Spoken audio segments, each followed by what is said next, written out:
Instagram అంతా అలికేసి ముగ్గేసి ఇప్పుడు యూట్యూబ్కి వచ్చి బాగా ట్రెండ్ అయిపోయిన నెయ్యితో చేసిన మాయిశ్చరైజర్ అయితే నేను కూడా చేసి చూపించబోతున్నాను.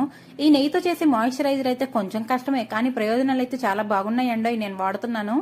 ముందుగా నెయ్యిని తీసుకొని నెయ్యిలో నీళ్లు పోసుకుంటూ అది కంచు లేదా రాగి పాత్రలో మాత్రమే చేయాలి. మనం తీసుకునేది చెంబైన గ్లాస్ అయినా అది రాగిది మాత్రమే అయి ఉండాలంట. ఇది మస్ట్ అండ్ షుడ్, రాసి పెట్టుకోండి, ఎక్కడైనా మర్చిపోతారు లేకపోతే. అయితే మనం తీసుకునే నెయ్యిలో కొద్ది కొద్దిగా నీళ్లు పోసుకుంటూ బాగా తిప్పాలి.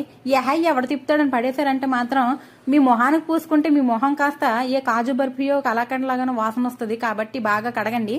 ఇలా కడగ్గా మనకైతే మాయిశ్చరైజర్ తయారైపోతుంది.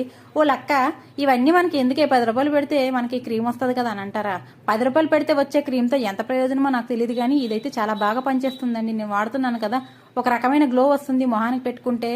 కాళ్ళ పగులున్నోళ్ళు కాళ్ళకు కూడా పెట్టుకోండి, చాలా బాగా పనిచేస్తుంది. 4-5 రోజుల్లోనే కాలైతే బాగా మెత్తబడిపోయి మనకి డెడ్ స్కిన్ అంతా పోతుంది. అలాగే కాలిపోయిన